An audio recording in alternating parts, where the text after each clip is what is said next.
I discovered that my sister has been secretly using my bank account for months, and the money she took wasn't for bills or emergencies but for building a completely different that she never told anyone about. It started with Emma at work.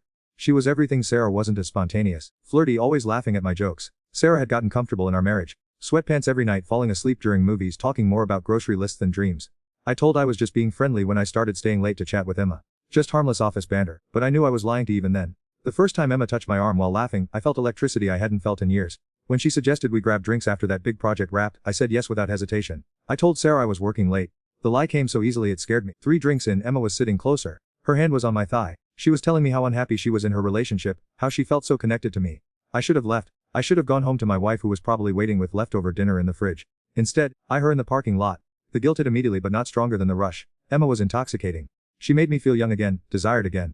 Like I was someone worth pursuing instead of someone who just existed in the background of his own. I went home and Sarah was asleep on the couch, still in those sweatpants, the TV playing some reality show she'd seen 100 times. I looked at her and felt nothing but resentment. This was supposed to be this was it. That's when I made the decision that would destroy everything I'd built over 12 years. The affair lasted 3 months. 3 months of secret texts, lunch meetings that turned into hotel visits, elaborate lies about client dinners and weekend work trips. Emma made me feel alive in ways I'd forgotten were possible. She wore lingerie, planned surprises, made every moment feel like a movie scene. Meanwhile, Sarah kept being Sarah. Making my coffee in the morning, asking about my day, planning our anniversary dinner. She had no idea her husband was living a double, and I convinced she was better off not knowing. I was protecting her, right? What she didn't know couldn't hurt. God, I was such an. The end came like a car crash. Sarah found a receipt from the hotel in my pants pocket while doing laundry, not even for a room, just for drinks from the hotel bar. But she knew immediately. She'd been married to me for 12 years. She knew I didn't drink alone at hotel bars. When she confronted me, I could have come clean. I could have ended it right there, thrown her mercy, begged for forgiveness. Instead, I doubled down. I gaslighted her. I made her think she was crazy, paranoid, insecure. I told her the receipt was from a client meeting, that she was being ridiculous. She believed me. Or at least, she wanted to believe me so badly that she convinced herself to. That should have been my wake call. Seeing the relief in her eyes when I explained the receipt, watching her apologize for not trusting me, it should have broken something inside me. Instead, it made me bolder. If Sarah was that easy to fool, why stop now? The second affair started a month later. This time it was Rebecca from the gym. Younger, fitter, more adventurous than Emma had ever been. She didn't want anything serious, just fun. No strings attached. It was perfect for someone like me who was apparently incapable of keeping it in his pants. I was juggling 2 affairs in a marriage and somehow I felt like I was winning at. The universe has a sick sense of humor though. Because it wasn't Sarah who caught me this time. It was Emma. She showed at the gym unannounced, wanting to surprise me after my workout. Instead, she found me in the parking lot with Rebecca's tongue down my throat. Hath no fury like a side chick who discovers she's not the only side chick. Emma didn't just my spot. She napalmed it from orbit. She called Sarah that night, told her everything. Names, dates, hotels, the works. Even played recordings of our conversations that I didn't know she'd been making. Professional, detailed, devastating. When I got home, Sarah was sitting at the kitchen table with her laptop open. Printed emails spread out in front of her like evidence at a crime scene. Which I guess they were. She didn't scream. She didn't cry. She didn't throw things. She just looked at me and said, "Pack a bag, have an hour." That was 2 weeks ago. I'm writing this from a studio apartment that smells like cat and broken dreams. Trying to figure out how I went from having everything to having nothing in the span of a single phone call. But the real nightmare. It's just getting started. Know what nobody tells about getting caught cheating. It's not just marriage that piece by piece, like dominoes falling in slow motion while watch helplessly. Sarah didn't just kick me out. She went nuclear. Within 48 hours of Emma's confession call, Sarah had contacted a divorce lawyer, frozen our accounts, and changed the locks on our house. Our house that I'd been paying the mortgage on for 8 years. The house where I'd planned to grow old, where we'd talked about having kids someday. I came back the next day to get more clothes and found my stuff in garbage bags on the front porch. 12 years to black hefty bags like I was some deadbeat being evicted. The neighbors saw.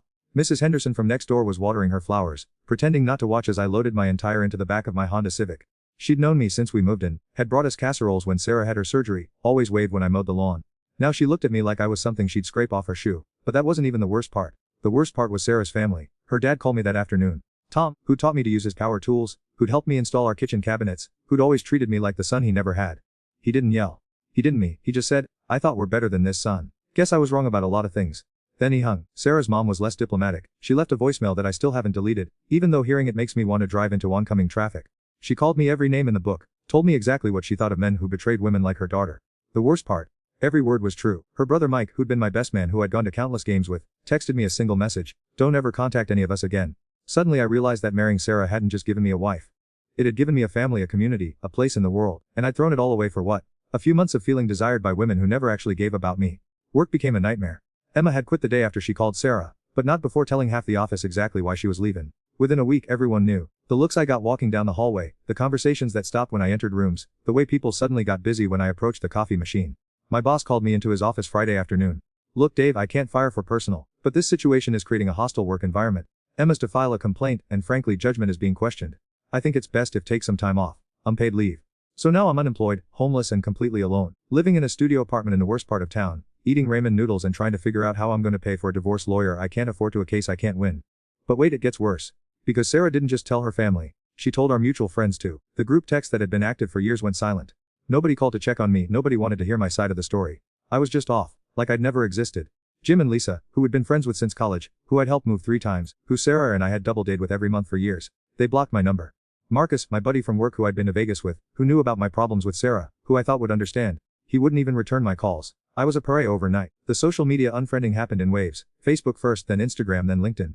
Even people who barely knew me were distancing themselves. Sarah's posts about new beginnings and removing people from were getting dozens of supportive comments while I sat alone in my apartment, watching my entire social network evaporate.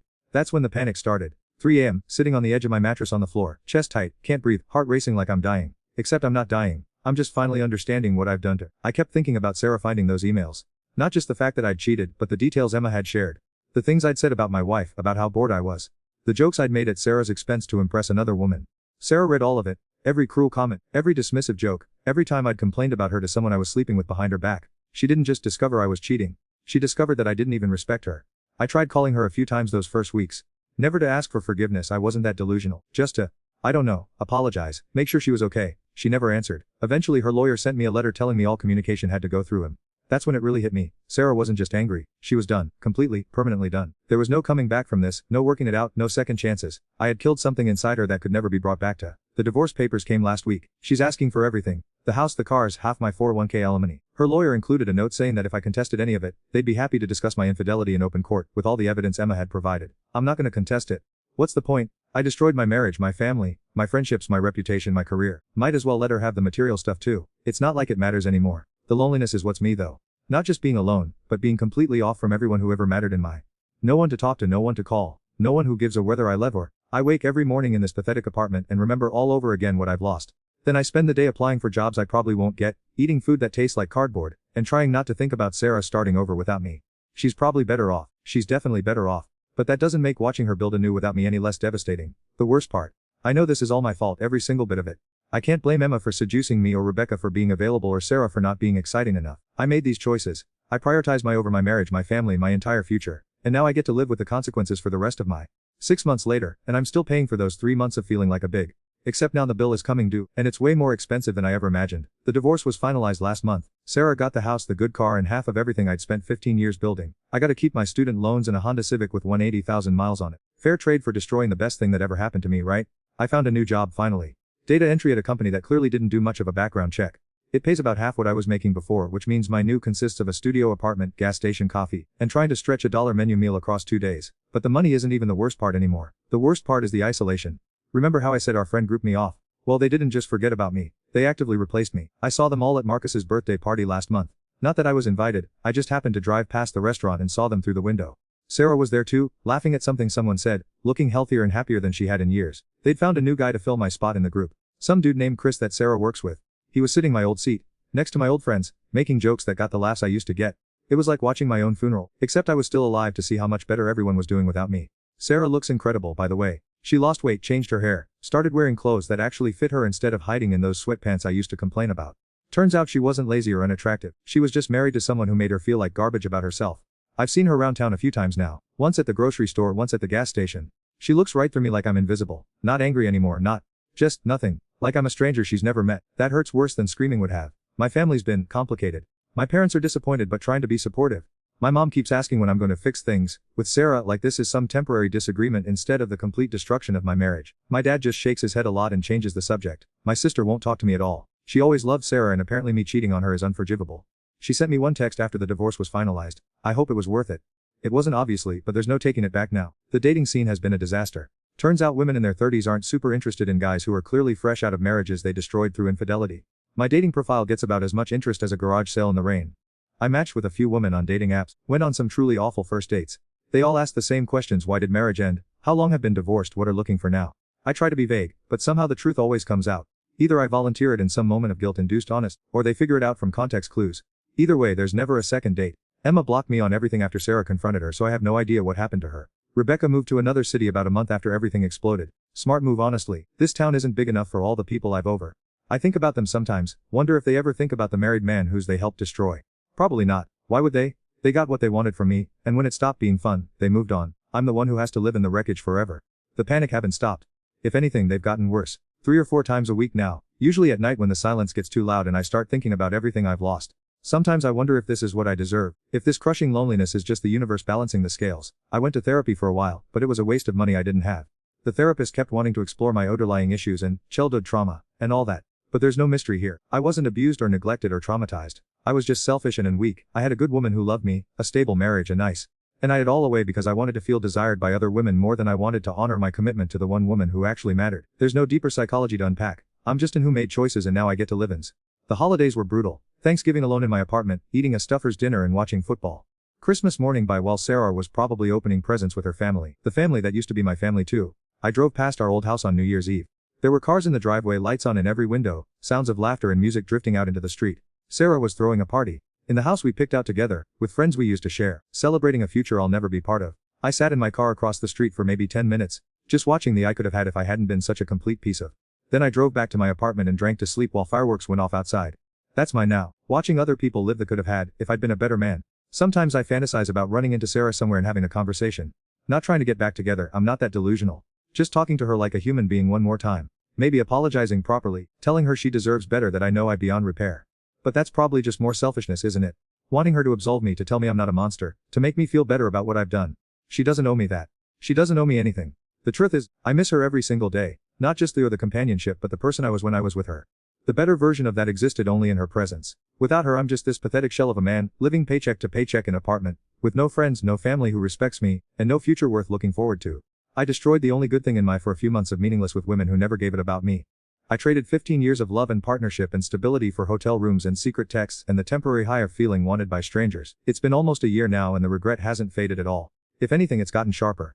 Every morning I wake and remember what I had and what I away. Every night I go to bed alone in this pathetic apartment, listening to my neighbors through thin walls, and I think about Sarah probably sleeping peacefully in our old bed, finally free from the burden of being married to someone who never deserved her. I can't even Emma or Rebecca for their part in this. They didn't owe my marriage anything.